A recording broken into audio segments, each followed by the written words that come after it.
Respected parents and dear students, अस्सलाम वालेकुम वरहमतुल्लाहि वबरकातुहू।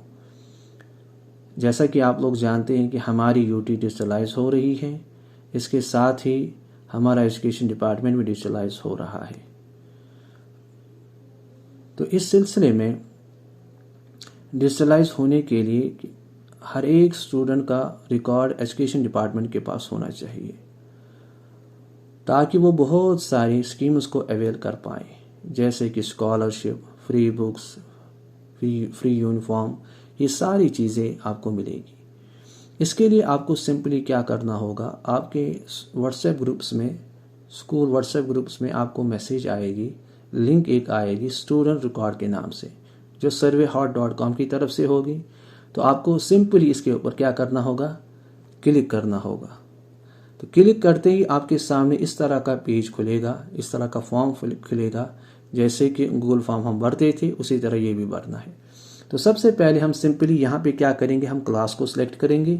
क्लास को सिलेक्ट करने के लिए आपको अपनी क्लास को देखना है कि आप कौन सी क्लास में पढ़ते हैं। जैसे कि यहाँ पे मैं फर्स्ट को लूँगा, तो फर्स्ट को मैंने ले लिया।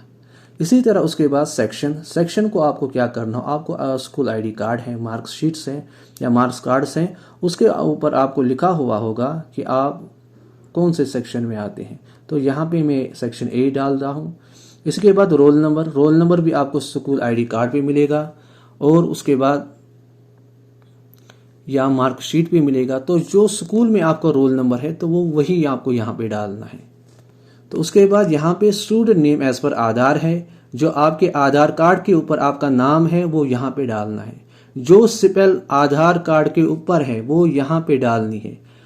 यहाँ पे ध्यान रखना है कि इन केस अगर आपने वो वाली स्पेल नहीं डाली जो आधार कार्ड के ऊपर है, तो आप जब ऑनलाइन स्कीम अवेल करना चाहोगे तो आपको वहाँ पे नेम मिसमैच दिखाएगा, तो उस वक्त आपको बहुत परेशानी होगी।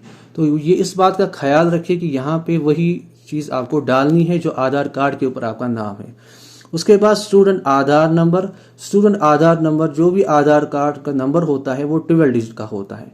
तो यहाँ पे आपको सिंपली अपने कार्ड के ऊपर वो नंबर देखना है और यहाँ पे टाइप करना है, जैसे कि मैं अभी एक डाल रहा हूँ आपको समझाने के लिए। तो आपको इसी तरह 12 डिजिट्स का वो डालना है। अगर ये गलत हुआ तो आप स्कीम्स को अवेल नहीं कर पाओगे और आपको सर्वर डिने करेगा, उस वक्त आपको बहुत परेशानी होगी। उसके बाद सोशल कैटेगरी पे जाएंगे। सोशल कैटेगरी अगर आप जनरल में हो, जो भी इसमें से हो आप, तो आपको यहाँ पे वो वाला ऑप्शन सिलेक्ट करता है। यहाँ पे एक चीज़ ध्यान में रखनी है, अदर देन जनरल अगर आप किसी को ऑप्शन को सिलेक्ट करते हो, जैसे कि शेड्यूल कास्ट है वगैरह, तो आपको फिर उस चीज़ के डॉक्यूमेंट स्कूल को प्रोवाइड करने होंगे। फिलहाल तो मैं जनरल में जाऊँगा क्योंकि हमारे यहाँ बच्चे जनरल में ही है, तो यहाँ पे मैं जनरल पे ही जाऊँगा। उसके बाद इज बीपीएल बेनिफिशियरी, क्या आप बीपीएल में हो, बिलो पॉवर्टी लाइन में, तो यहाँ पे आपको यस करना है। अगर यस किया तो उस बोर्ड डिटेल्स आपको, वो डॉक्यूमेंट आपको स्कूल में सबमिट करना है। उसके बाद स्टूडेंट आधार नंबर जो भी आधार कार्ड का नंबर होता है वो 12 डिजिट का होता है। तो यहाँ पे आपको सिंपली अपने कार्ड के ऊपर वो नंबर देखना है और यहाँ पे टाइप करना है, जैसे कि मैं अभी एक डाल रहा हूँ आपको समझाने के लिए। तो आपको इसी तरह 12 डिजिट्स का वो डालना है। अगर ये गलत हुआ तो आप स्कीम्स को अवेल नहीं कर पाओगे और आपको सर्वर डिने करेगा, उस वक्त आपको बहुत परेशानी होगी। उसके बाद सोशल कैटेगरी पे जाएंगे। सोशल कैटेगरी अगर आप जनरल में हो, जो भी इसमें से हो आप, तो आपको यहाँ पे वो वाला ऑप्शन सिलेक्ट करता है। यहाँ पे एक चीज़ ध्यान में रखनी है, अदर देन जनरल अगर आप किसी को ऑप्शन को सिलेक्ट करते हो, जैसे कि शेड्यूल कास्ट है वगैरह, तो आपको फिर उस चीज़ के डॉक्यूमेंट स्कूल को प्रोवाइड करने होंगे। फिलहाल तो मैं जनरल में जाऊंगा क्योंकि हमारे यहाँ बच्चे जनरल में ही है, तो यहाँ पे मैं जनरल पे ही जाऊंगा।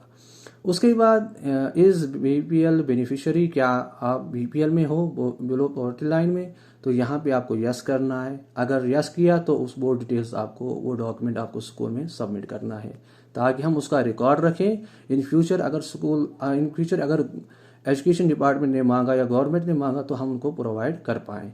ऐसे ही यहाँ पर AAY का है, तो इसी तरह यहाँ भी आपको देखना है कि आप इसमें आते हो कि नहीं आते हो। अगर नहीं आते हो तो नो करेंगे, अगर यस है तो वो डॉक्यूमेंट आपको स्कूल में सबमिट करना होगा और ताकि हम इसका रिकॉर्ड रख सकें और इन फ्यूचर गवर्नमेंट को प्रोवाइड कर सकें। इसी तरह अगर आप इकोनॉमिकली वीकर सेक्शन को बिलोंग करते हैं तो वो यहाँ पे आपको ध्यान में रखना है, अगर करते हैं तो यस करना है, अगर नहीं करते हैं तो नो करना है।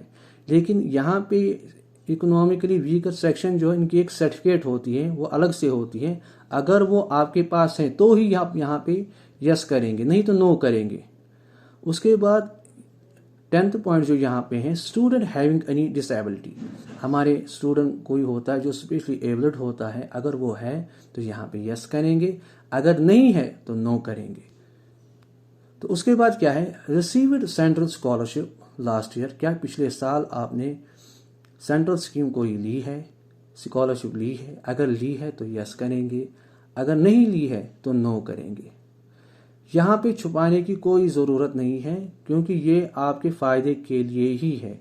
अगर आपने ली है तो कोई मसला नहीं, आप यस डालेंगे, अगर नहीं ली है तो नो डालेंगे। उसके बाद उस स्कॉलरशिप का नाम क्या है, तो यहाँ पे हमारे बच्चे एनएसपी ही अवेल करते हैं। अगर किसी बच्चे ने कोई और स्कीम अवेल की है तो वो स्कूल मैनेजमेंट को या स्कूल प्रिंसिपल को वो फॉरवर्ड करे कि कौन सी स्कीम उन्होंने अवेल की है अदर देन एनएसपी, नहीं तो नॉट एप्लीकेबल यहाँ पे डालेंगे। उसके बाद रिसीव्ड स्टेट स्कॉलरशिप, आपने क्या स्टेट स्कॉलरशिप ली है? अगर ली है तो यस डालना है, अगर नहीं ली है तो नो डालना है। उसके बाद रिसीव्ड अदर स्कॉलरशिप, तो अगर ली है तो यस डालेंगे, नहीं तो नो डालेंगे। उसके बाद स्कॉलरशिप अमाउंट, अगर कितना स्कॉलरशिप का अमाउंट आप लोगों ने लिया है वो डालना है। इन केस आपने नहीं लिया है तो 0 यहाँ पे डालना है। यहाँ पे 0 डालने के बाद